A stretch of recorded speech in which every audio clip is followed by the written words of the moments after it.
Good evening, folks. Joe Odo with you for another episode of Citizens Alliance for Better Candidates. I'm on the ballot for Congress here in South Carolina, and we're going to be joined by three great guests tonight. We're going to run this show 9 to 10 tonight for an hour instead of just 30 minutes. So I'm honored to have some incredible guests. Ron Gunzberger, he comes from Maryland. Right, you still in Maryland, Ron? I'm in Annapolis. Yep, live just a few blocks from the State House. Cool. And Danny is here in South Carolina, I believe, or traveling these days sometimes, right, Danny? Yeah, I'm in Columbia, so also in a capital city. Yep. Sounds good. Then we're going to be also joined by Nicole Sanchez, who is our Better Ballot coordinator, and hopefully she'll have.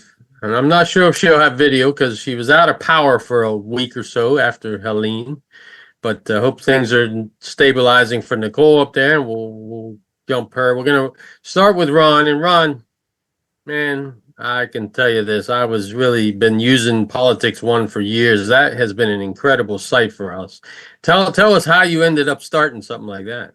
It started back in 1997, which makes it really, really old. If Politics One was a person, he'd probably have kids by now. Right on. Actually, they'd probably be getting done with high school. But it started the site because there was a site before that both Time Magazine and CNN had a joint project. I think it was called All Politics, something like that. And it was up for the 96 election and disappeared. And I was waiting for them to bring something else back. So I figured at some point I can do that. So I just bought literally one of those like HTML for Dummies books. Nice. Out how do you code a website? And it started a little rudimentary, but I learned people come if the content's good. And it covered who's running for what, all parties, all 50 states. And that found an audience that's still there. And then over time, for a while, I moved into essentially blogging on the site, having the homepage as a daily news update. But ultimately, when Twitter came along, it became a lot easier to just use my Twitter feed as the news updates, and the site is still just a candidate directory. But it's been going on now since '97. So yeah, we're old.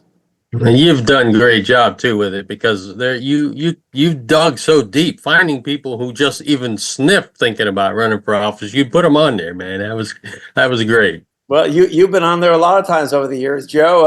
Yeah. I get tips from people all the time about who's going to run for what or who's thinking of it, including sometimes when the candidates themselves actually reach out and go, right. I'm thinking of running for Congress. Can you put my name on there? Because I want to see my name listed. So it's amusing. And then like you hear from them 3 weeks later saying, okay, I'm not running. But right. I'm fine with that.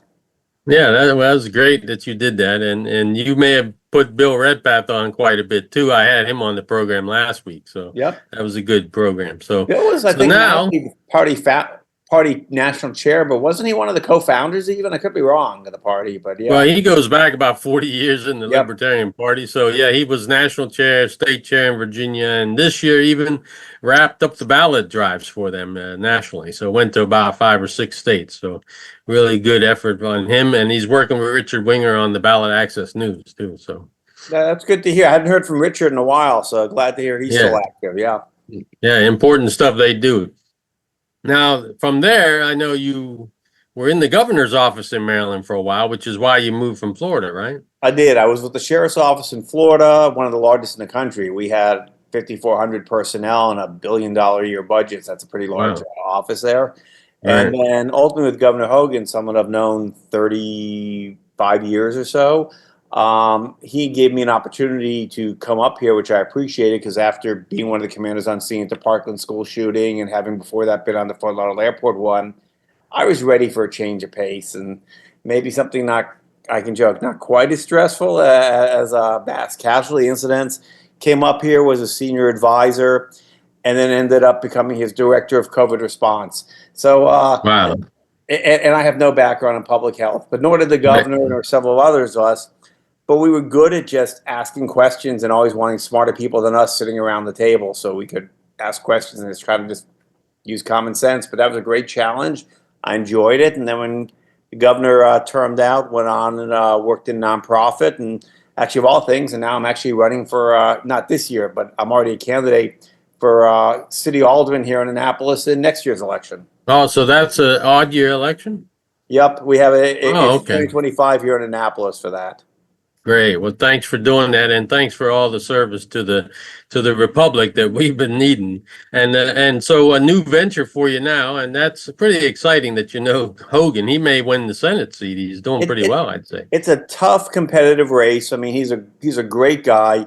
He is certainly not normal in today's politics in the best of ways, in Yeah, that exactly. he likes people on both sides. And his other view, why don't we just talk about the problem and see if we can get to a solution and not Right. really care which side of the aisle it came from if it's a good idea. Right. Not as polarizing as the rest of them. That's a good thing. Yep. Which takes us to your new venture, which is called StoryCorps, right? Yep. They have a project called One Small Step, which again tries to get people to have conversations across the political divide, and it's an interesting one. So again, that's very different too. I mean, still obviously on a small scale, because until people want change, it's hard to make change happen. And frankly, there's a whole huge bridging movement out there.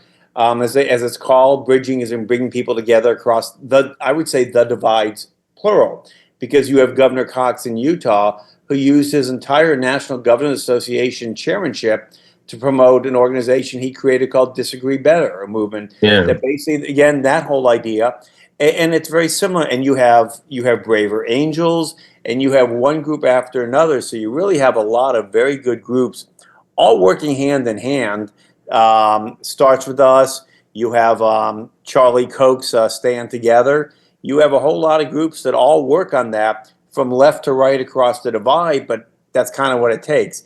So I don't think any one group has a solution, but I think they're all little pieces of a very large mosaic that might help us get back on path. But at the end of the day, I think you'd appreciate this. I think what it takes is, to give an old movie reference to the Howard Beale character in Network. Basically, go to your windows, throw it out open, and shout, "I'm mad as hell, and I'm not going to take it anymore." Well, Right. we need to hit that point when people finally go, "This is insane. That we are so off track that we just got to try something different." And maybe it takes hitting rock bottom. The old story with someone with a substance abuse problem, that they have to hit rock bottom before they're ready to improve. I'm not sure what rock bottom is, and I'm not looking forward to it, but we got to hit it, I guess, before we turn around. Exactly. Well, I hope you'll stick around for a few more minutes as we bring Danny in, because when you mention other groups doing this, that's who Danny's with, Braver Angels. So let Danny, if you unmute, you can give us some update. You're actually helping to coordinate efforts here in South Carolina for that, right? So I actually, starting in the summer of this year, back in July, I actually started working with them at the national level on Oh, good. field operations. So you know John Wood then from LA. I have met him a few times. I can't say that I know him super well personally. Right. One of the co-founders and I are more close, David Lapp, who's a wonderful individual. And anyways, yeah, briefly, still hold the title interim state coordinator. Every leadership level in Brave Angels down to the local level, which instead of chapters, we call them alliances because it requires a red and blue leaning co-chair to start one in your area. So that was the original role I stepped into in 2022. Then soon thereafter, took on being one of the red state co-coordinator with my blue counterpart in the Anderson area. Did a lot of organizing for them in the state, a lot of presentations all over the state, and different events that we did, different debates, mostly on college campuses. And when I got the tap on the shoulder to help at the national level with Office of Field Operations, now I'm serving as one of the directors. All of us are called directors, so it's not anything super fancy, but I'm helping with strategy and field finance at the national level now for all of our local alliances, and there's quite a few. So every state is represented, and there's something like, any given day between 10 to 13,000 active volunteers on paper So pretty broad network, definitely in need of a lot of leadership, and quite amazingly is grassroots. I mean, I'm a volunteer, and gosh, I mean, all except for a small staff based out of New York City, I believe. That's who most of the Brave Rangers leadership is. That's outstanding. So some parallels that I see, I guess, for you guys to hold the workshops, you have to identify the people who are on one side or the other of the spectrum. And I guess, Ron, you guys have to do the similar thing, except you pair people up more one-on-one, right? It's one-on-one, not to talk politics, but it's more, again, self-identifying who they work with. And Danny, since you mentioned college campuses, another good group out there I was remiss to not mention was Bridge USA.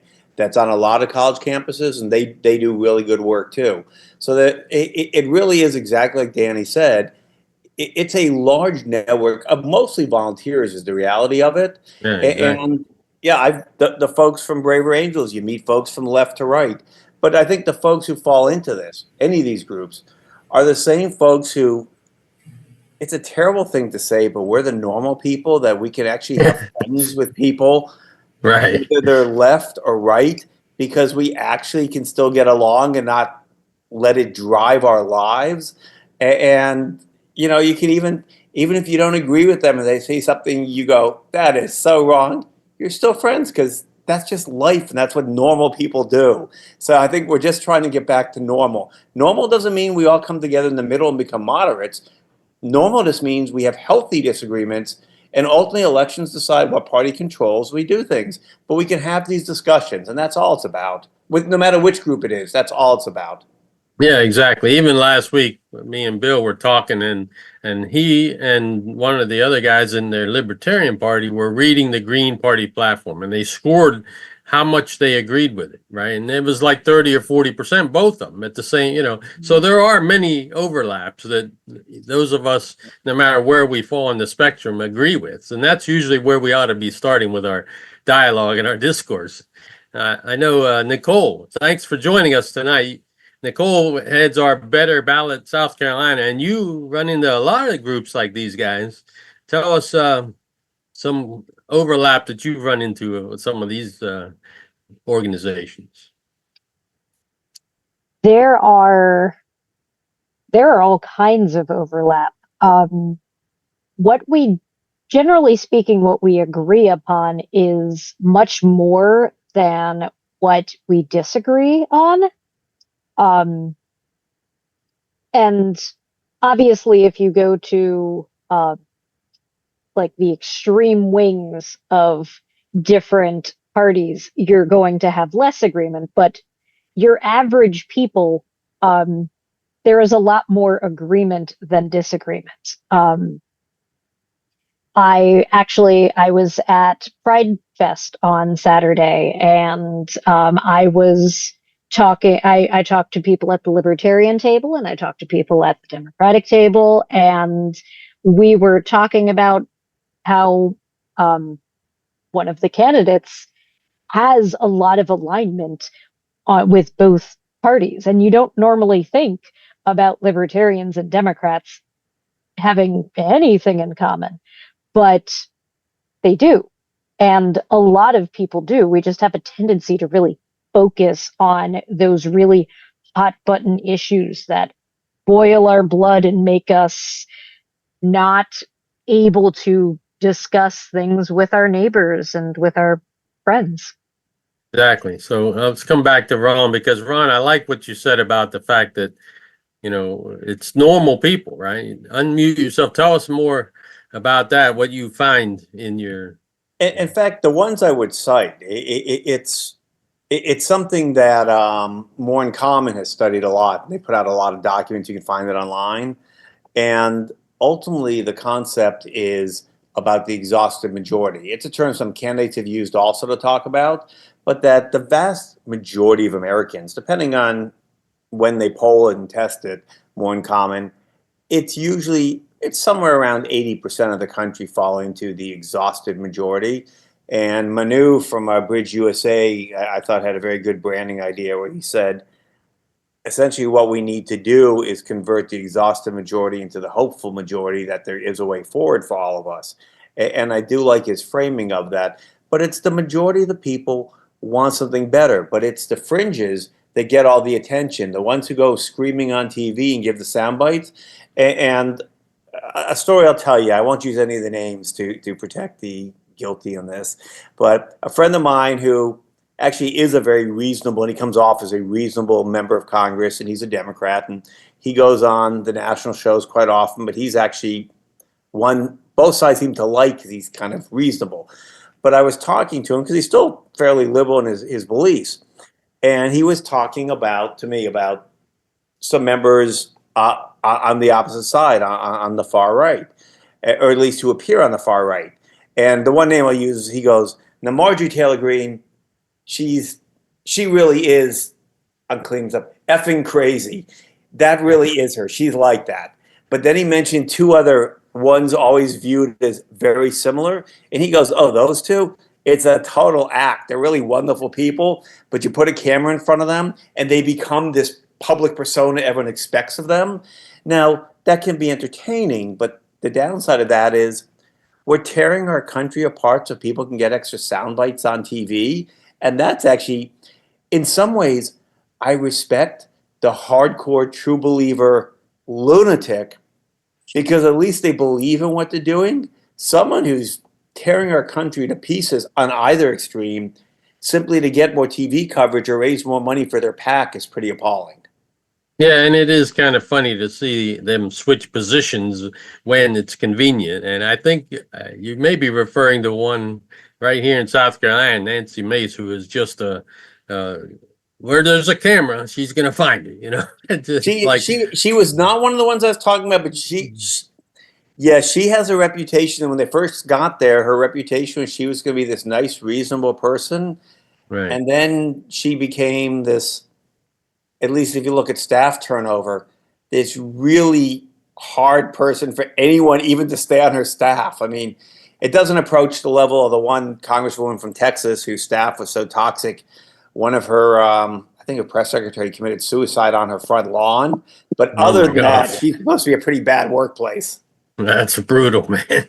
That was a Texas congresswoman who's still there. Right. Wow. Well, Danny, so you're going to college campuses. How are you getting good reception from people? How do they respond? So unfortunately, I haven't done a lot of it. Most of the success we've had has been in the upstate. So I've got two pretty strong volunteer leaders up there that have done most of that work with Furman University. They had a lot of good success, good relationships they've built up there, and also at Clemson. And the ones I know more about have been at Furman, and that's had some great cross-pollination with their poli-sci department, both professors, students that actually approached us and wanted to organize a student debate and have us kind of not really just help moderate, not really moderate.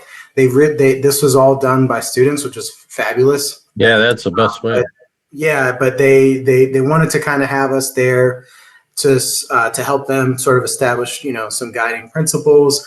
We obviously have a really solid debate share program that teaches a lot of those skills to be a debate moderator and to moderate well, which is so huge. As you know, it's a world of difference, between having a shouting match and having a debate has actual rules and is moderated. And anyways, and that goes back to something Ron said earlier that reminded me of Amanda Ripley's book, High Conflict, that, the point of the bridging work is not for people to become something they don't want to be, for them to set aside their sacredly held beliefs and values. That is absolutely not the point of bridge building work. The point of bridge building work is to actually create environments and spaces like these college debates, like our workshops, dialogues, where people can actually bring their authentic selves to the table without fear of repercussion or having to self-censor. That's the end game.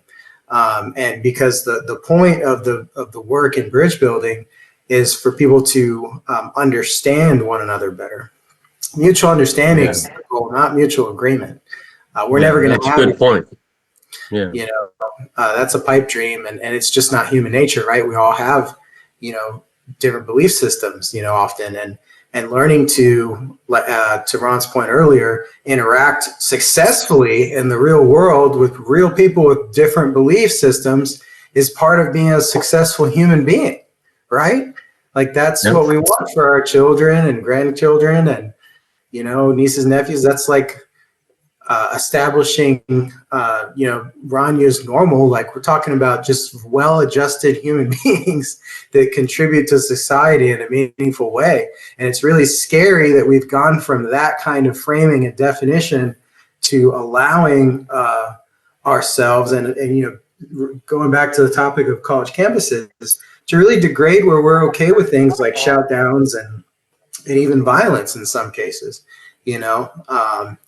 where we're not standing for things that were generationally held as sacred, like, the First Amendment.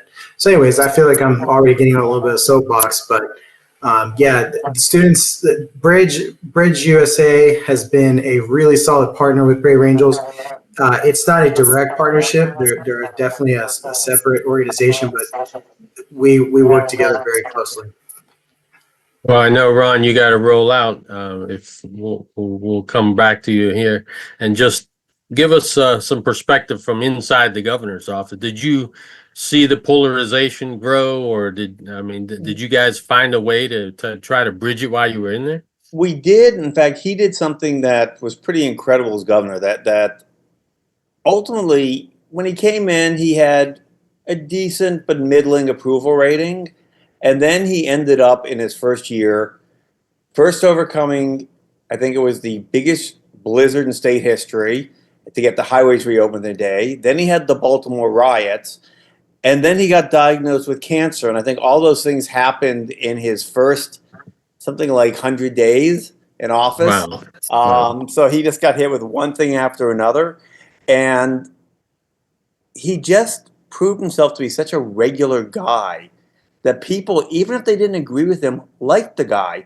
Even if they don't vote for him, liked the guy. And here's what's so incredible. After the first few months, for the remaining 7.5 years as governor, he never fell out of the quarterly poll that Morning Consult does in each state to see approval ratings for their governors and U.S. senators. He never fell out of the top 3 highest approval ratings in the nation his entire time as governor. Wow, that's impressive, man. What he found incredible is in a state that is probably, I think it's the second bluest state in the nation. This is a state Donald Trump lost by 32 points, so it's not completely competitive. I think there's more independents than even Republicans here. Wow. I think Republicans are only 25% of the registered voters. He left office with an approval rating, the highest ever in the Washington Post history of polling Maryland. He left with, I think it was a 76% approval rating. That is astounding considering he was a Republican governor of a Democratic state. And you do it by just being a real guy, including things once in a while that are funny, but I think people chuckle and like it because they're thinking if I were standing there, I'd do that. Everything from, as governor, the Democrats hated this, and I'm a Democrat who worked for them, but the Democrats hated this. If they had a good idea and it's moving through the legislature, he'd all of a sudden just call a press conference and announce he's endorsing it. He'll sign that. Send me the bill. And they're like, well, he's stealing our ideas. But isn't that bipartisanship when you say, I like your bill and I'll sign it if you pass it? They would always go, well, all he does is take our ideas, a bill to fight whatever and stick the words common sense on it and say it was his idea. And so they always got mad because he always claimed everything. We just got to find common sense things and pass them. And he actually went from, when he got elected under the prior administration, under O'Malley, I think it was 42 or 43 consecutive tax hikes in 8 years. And he went through 8 years without a single tax hike. In fact, passed the 2 biggest tax cuts in state history in his last 2 years in office. So to get a Democratic legislature to pass both those things was pretty incredible. And they liked him. And here's a guy who, when he'd be at opening day outside the Orioles Stadium, I remember there was, I'm 61, so I say a kid, but he was probably in his early 20s, who Hogan has a beer in his hand. And unlike every politician you've ever seen, when they have a drink in their hand, someone wants a picture, they either hand it to the aide or put their hand behind the person's back. he's holding it up, first of all, in almost every picture. Nice. So everyone thinks I'd be like that. My And then kind of guy. And this one kid goes, "Hey, Gov, chug contest," and he goes, "You're on," and they actually did it. And Hogan beat him. That's a normal guy right there, brother. That and in one press conference one time, a reporter asked a question. Governor said, "What you're asking about just came out about 15 minutes ago. Haven't had a chance to read it. My understanding is that court order is a few hundred pages. When I read it, another day I'll give you my opinion on it. But it just came out 15 minutes before I walked out here." And the next reporter says, "Okay, but Governor, about that consent decree," and he goes, "Again, haven't read it. When I read it, I'll give you an opinion." And he calls on yet another reporter, says, "Right, but Governor, in the consent decree it says," he just goes, "Okay, does anyone have a question today that isn't stupid?" And these journalists probably didn't even read it anyway. Exactly. But I think people appreciate refreshing and real. And so even this year in the Senate race, what he's getting is he says, "I go everywhere." And all these Democrats come up to me and say, "Oh, we love you, Governor. You know, I'm not voting for you because I don't want a Republican Senate, and you'd make a great senator. I don't want one. But if you ran for president or for governor again, I'd vote for you for either one of those. And I feel guilty. I just can't vote for you this year." He goes, "They love me and they feel bad about not voting for me." He goes, "I'm not getting it. It's not supposed to work that way." Right. But in this day and age with the polarization, it does. That's just the reality of it. We become very tribal. But now he was a wonderful guy to work for. I would enjoy it that once in a while he would allow his senior advisors and his top staff to debate things in front of him in his policy meetings because he wanted to hear the different sides to help form where he wanted to come down on something. And I thought that was refreshing and nice. And once in a while, because I'm a person of strong opinions, like almost everyone else around him. He is too. When I'm making a really strong opinion, but since I was one of the Democrats there, and the Republicans are all sitting in the room being very quiet, like not pushing back, every once in a while he would okay, I think we've heard enough from Occupy. Do any of the Republicans here want to say anything on the other side?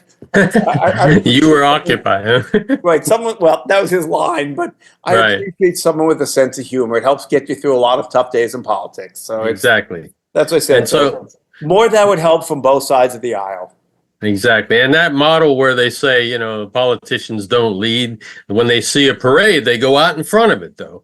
We've had a bunch of presidents like that. Yeah.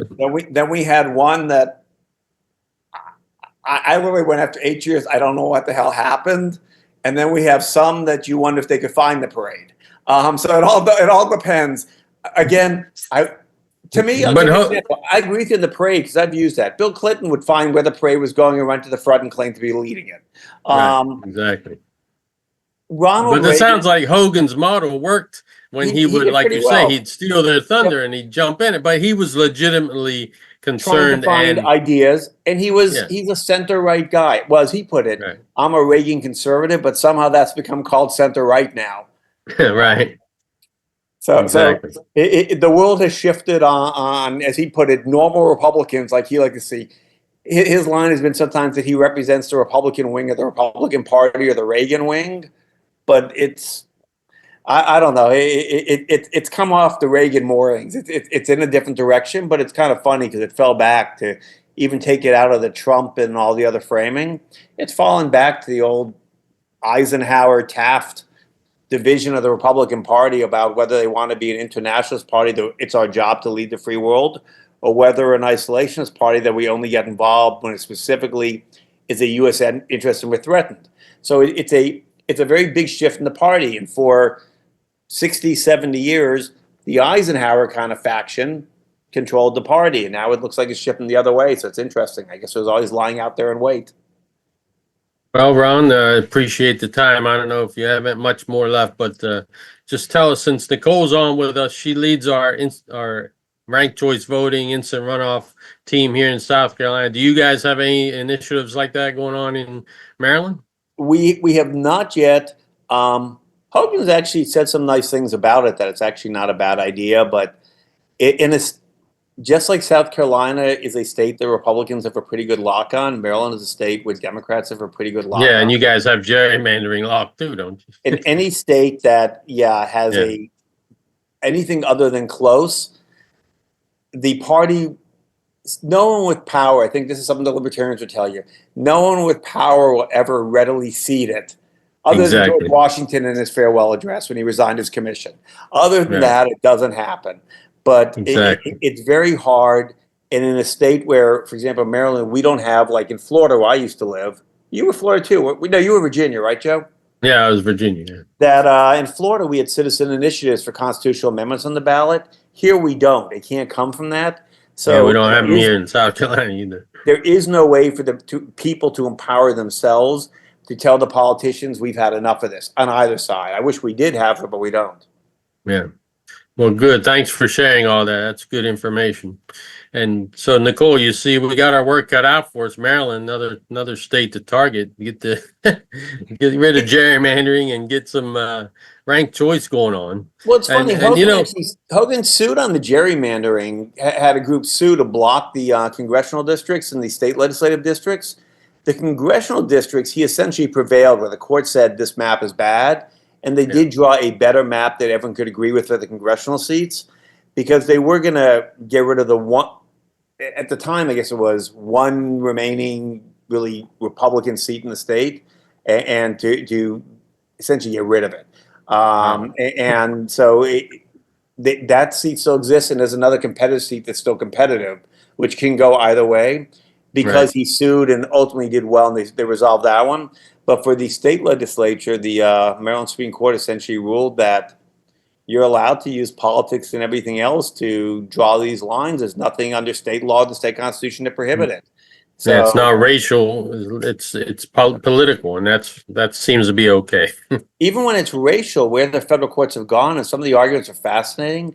There was, I think one was North Carolina, and the Republican map writers were fascinating. They said, if you're asking why have we essentially packed black voters into districts, it's not because they're black. It's because they vote Democratic so heavily. If they voted Republican, we draw the lines very different. It has nothing to do with who they are. It has to do with how they vote. And that was fascinating, because that was a direct admission. But their argument was, but that's not illegal. Right. And they passed. That's how the Supreme Court actually ruled on it. Yeah, unfortunately, yeah. And I think you're actually talking about South Carolina in that one. It's our it was the Alexander case, I think. It might be that, but there was a North Carolina one of the districts that also made it, with a Maryland one and another state, maybe West South Carolina. They all made it to the Supreme Court, and they heard them all as a package deal kind of thing. Fair enough. So one thing that is exciting that's coming out of South Carolina is so the federal constitution does not allow, well, essentially allows you to divide people up, apparently, by their political party, but not by their race. However, our state's South Carolina constitution has additional protections in it that the League of Women Voters with the ACLU, the League is the plaintiff and the ACLU are the lawyers, and we are going to the state Supreme Court to try to overturn that. So we have additional protections in our Constitution, and hopefully we will see how that goes, because I would love to have a more fair district in this state. Well, Nicole, you're not off the mark, because other states, they have done it in several states. I think Florida was one where they did it because the citizens put an initiative on that passed and got in the Constitution. California was one that there are ways you can do it, because you're not changing the qualifications, which the feds would strike down, the federal courts. But by saying there's a right under the state constitution, that can be used to actually do exactly what you're saying. And it has worked in some states. I'm very curious to see what will happen. Good insights. And, last week we had Bill Redpath. He's in Illinois now, Ron. And they just passed a bill that made the petition gathering numbers higher, shorter term, and they really tightened up any third-party activity. He said there's not one state house or state senate candidate this year, independent, outside of the two. So there are much worse states sometimes. We think we're bad where we're at, you're at. man, there are some worse. I'm in one of the easiest ballot access states in the country is the reality. Right. I think to run for Congress here, you basically pay $150 filing fee. Wow, that's great. It's Yeah. nothing. In Florida, I remember to run for Congress, Yeah, you I just think your pay, filing fee is sign it. like $12,000 or an insane amount of signatures.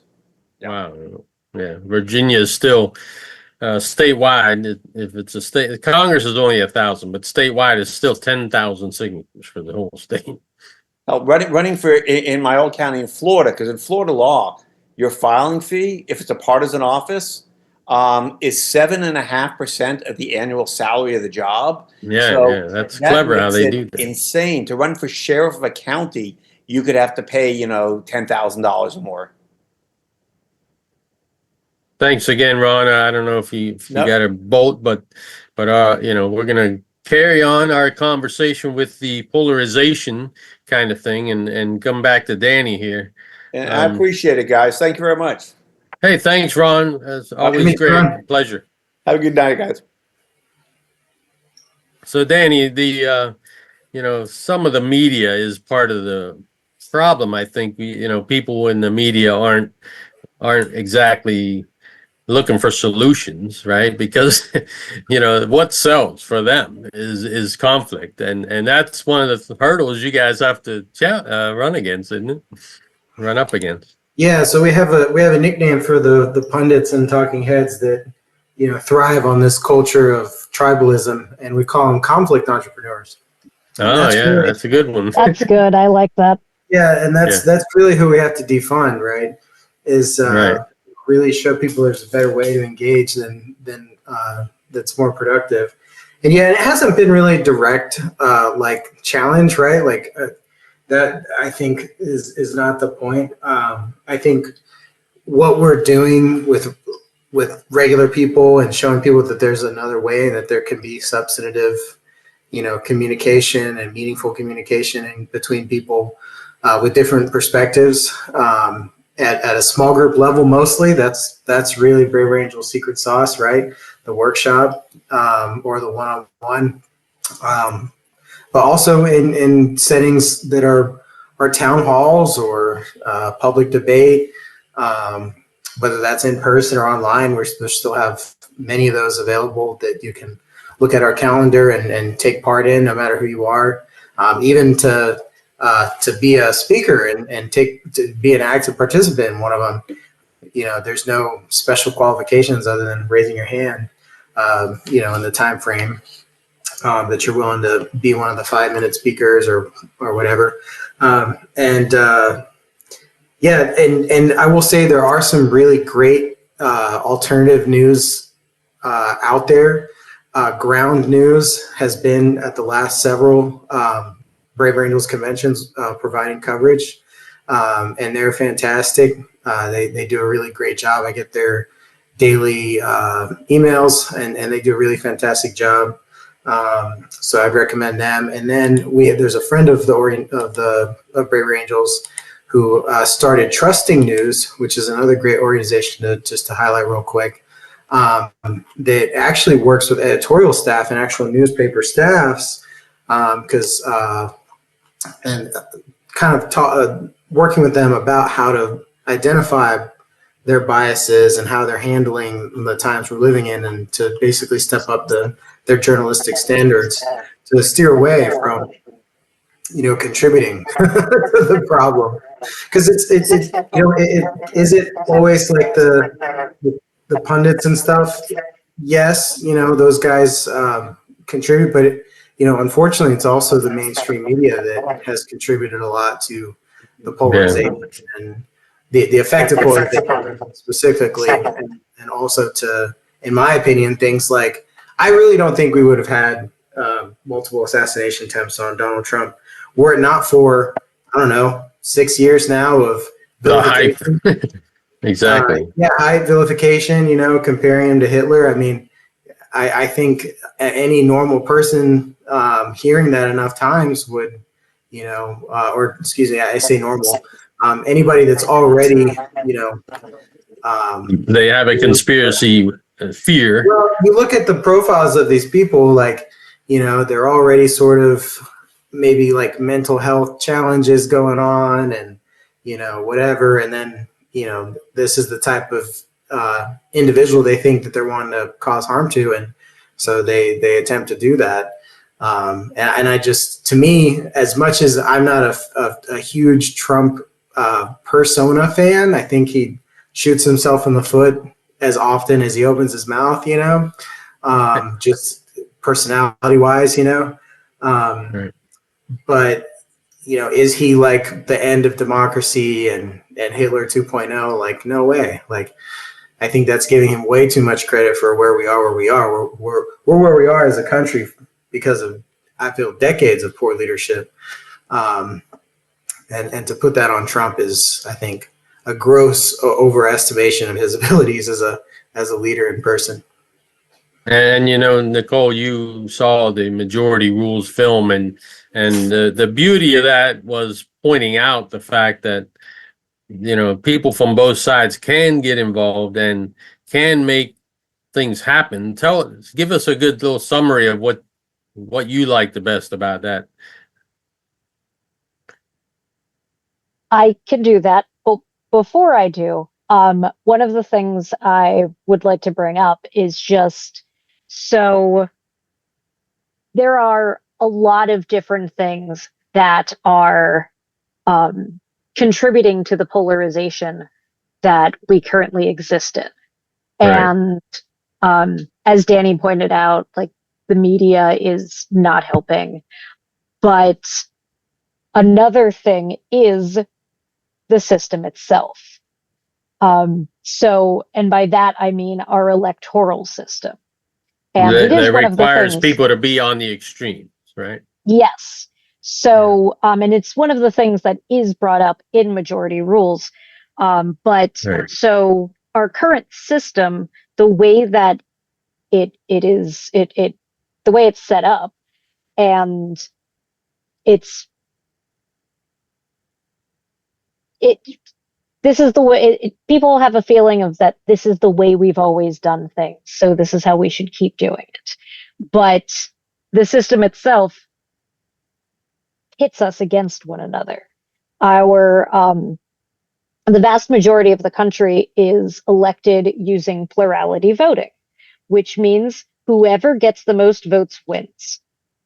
And that means that you can win with a small proportion of people, specifically in primaries.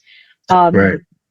So, bringing it to South Carolina, if you look at like North Charleston's municipal races in 2023, they use plurality voting, and some of their elected officials were elected with like 23%. 35, like just low amounts, because the field was so split, and Right. you don't know. Which means 75% voted against that person. Yes. Or, voted for someone else. Yeah. Exactly. We don't have the information to say whether or not only 25% of the population, or the voting population, actually wanted this person. Right. They might have been someone's second choice. Maybe somebody voted for someone else because they thought strategically that person had a better chance, so they didn't even vote for the person who ended up winning. Like, we don't know, because the system doesn't allow us to have all of that information. And particularly but that is a separate issue than the actual polarization issue. No, they're really closely related. And I think what you're pointing to there too, and Danny will probably confirm this, is actually pretty hard to measure what level of polarization we have and how polarized people are, right? Oh, definitely. And it's most obviously seen in our primaries. Yeah. Because even the nominees of the big parties had 8% total of the people that decided who was going to run for the whole country. I think I think it was 13% voter turnout for our primaries this year in June. And then the runoffs was only like 6% or something Yeah, it like always that. cuts in half. Yeah, Yep. terrible. Oh yeah. And Yes. we still So, we still have half the races unchallenged here in South Carolina too. well, and that's part of why the primaries are so important, because those decisions are made in the primaries and then nobody runs against them.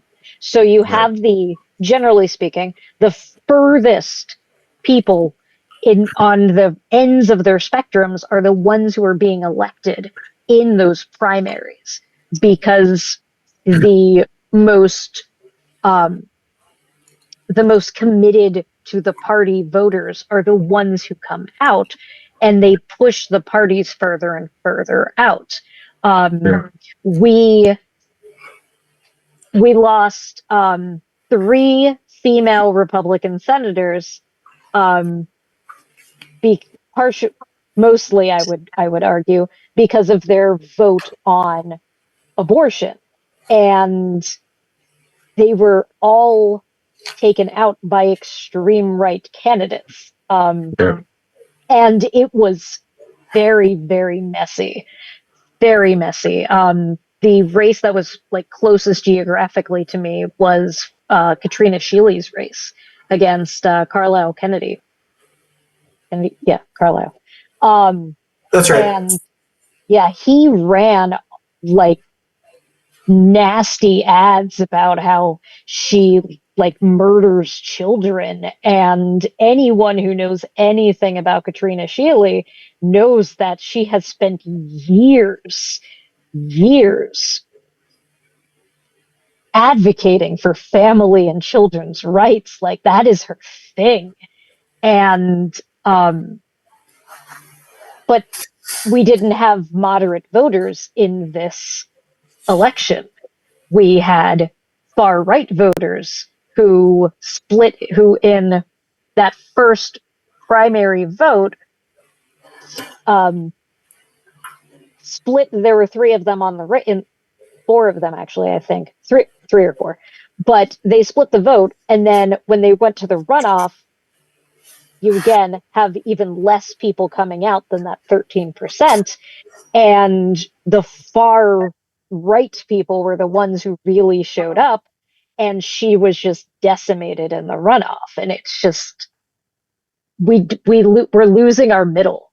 We're losing the middle people who want to get stuff done, who want to just govern and do things that are good for their constituents. Which brings us back to that Majority Rules film. What their point they were making is how the people were more rational, listening to both sides, and working together. And it's because they changed the system. So in Alaska, they now use ranked choice voting, which means that you rank your candidates in the order that you prefer them. And because you're ranking your candidates, it brings down the temperature of the race, because they have to campaign for everyone. They want to be someone's second choice vote. So they're not going to they're not going to make personal attacks against their opponents, because they want to court their votes for second or third place, depending on how many people are in this race. And it opens it up so that candidates can really like campaign for everyone. If I've knocked doors, for parties, and if you see a sign in somebody's yard that is for the opposition candidate, you just skip them, because it's a numbers game. Because it's going to be an argument at the door. Yeah. And they put a sign down. They're obviously not going to vote for your person when they only can put one person down. Yeah, nobody puts a sign up that says undecided, come see exactly. But with ranked choice voting, you can knock on that door and say, good point. Yeah. Exactly. Yeah. You can knock on it and be like, hey, now that you met us, you can vote us second, right? Exactly. We may disagree on some things, but you and me and your pick agree on this, and this. So I Right. loved your second place vote. Beautiful thing. Yes. It opens it up. And in Alaska, I'm spoilers, sorry. But in Alaska, the Democrats and Republicans in the legislature have built coalitions so Right. that they can govern, so that they can do the work that needs to happen. They stay away from those hot button issues and they make sure that the government is working. That coalition has pushed, they got some extreme candidates in there, but the coalition that exists between the moderate Democrats and the moderate Republicans is enough to get the government working and passing the things that they need to pass. And again, that's basically humanizing your opponent too. You're not demonizing them. Yes. And Danny, that's another piece of the puzzle. I mentioned John Wood earlier. He was on Glenn Lowry's show, which is a podcast, and they were talking about the fact that, we're either going to humanize or we're going to fracture this union. Which is it going to be? He was basically painting a picture that said the work you guys are doing, Braver Angels, is so important because we got to face a reality that we either have to prepare for, getting along or prepare for the worst alternative. Well, what do you think on that? Yeah, so and I'm glad you brought this around to that because polarization is a buzzword these days, especially if you're in politics in any way, shape, or form. And so I just wanted to really highlight what Braver Angels really focuses on, which is this concept of effective polarization. And effective polarization just means that you eventually see someone that believes differently than you as morally bad, evil, essentially an enemy. So right. you can't relate to somebody that's morally bad and an enemy in any other way than adversarial. Demonize. Yeah. And so to kind of bring some clarity to it, I don't have a graphic that I can throw up right now, but if you were to look at the spectrum, we actually talk about this a fair amount in Braver Angels because this is how we measure the success of the work with surveys and polling tools, before and after workshops and different events that we do. And that's the scale of, on the one side, you have that extreme, right? Where if somebody's 100% effectively polarized, the person that's a Republican, if they're a Democrat, or Democrat if they're Republican, is morally evil, hates the country, is the enemy. That's all the way on the one end of this, spectrum, right? Then maybe a couple degrees up from that is they're ignorant, they're brainwashed, is like a term that's they're part of a cult. Part of a cult, like that. Yeah. And then, maybe a step back from that is they're just pitiful. They're just right. They're misguided. They're just not smart. If they were just more educated, and right. it's just kind of a pity for them. Then you dial it back another more, and you get to a more, neutral. But what we want to go is not just there, where we've dialed back several degrees from somebody being the enemy, but really getting people to the place where they start to gain some respect and admiration for people that think differently from them as they identify their own blind spots. So I definitely want to put in a plug. You mentioned John Wood, who's obviously one of our bigger high-profile national ambassadors. Another one of our national ambassadors is Monica Guzman, and she has a wonderful book called I Never Thought of It That Way, which is all about how we all have blind spots, and that the cure to effective polarization in her thesis is curiosity and regaining a sense of healthy intellectual honesty and curiosity, that, hey, maybe just maybe, no matter how you feel on a certain topic or issue, there might be something you don't know. And Monica's background as a journalist, and that really drove her, to really study that idea. And it's a wonderful book. It's really accessible. She's a great author, certainly. And she also has a podcast, Braver Way, which I recommend as well. She's got some really awesome guests. Anyways, I say all that to say that that's also part at an interpersonal level. Her story, by the way, is she lives in a politically divided family. Her parents, who are first-gen Mexican immigrants, are Trump supporters, Republicans, and her brother, she says, are proud liberal kids to conservative parents. Wow. So, she has a really awesome story about their background being that, hey, in our house, we had a really lot of loud conversations when it came to almost anything. And but one thing that we refused to do was let that divide us as a family, and so we remained close in spite of it, and so that kind of is what instigated this journey for her, and we just have so much to learn from that. There's actually a lot of people that approach Braver Angels because they have an estranged relationship. It could be husband, wife. It could be child, parent. A lot of times it's that. I hear that a lot, or grandparent. And so, and for me as somebody in corporate America, I think it's a really hot button issue behind closed doors at that executive level of companies where, it's an issue that, this type of effective polarization going on in their organizations, and how do they address it? And so, anyways, that's a little bit more subject. I just want Yeah. specific some of the other. There's lots of recommended as a group called times 10 almost, or order match works, and video talk. There's a shooting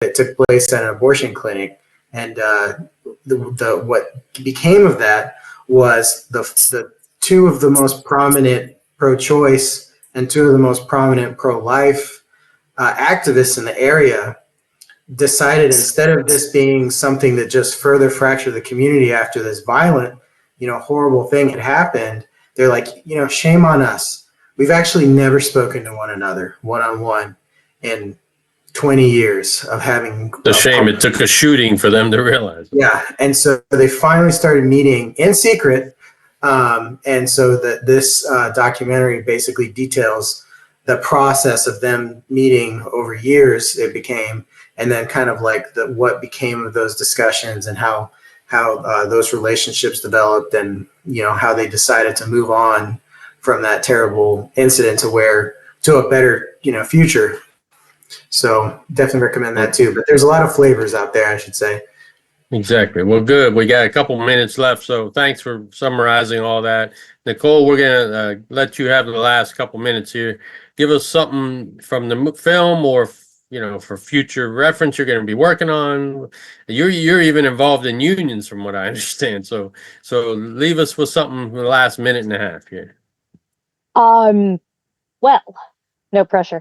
All right. So, first thing I want to throw out there is that we do have a date for our South Carolina instant runoff January voting 28th? rally.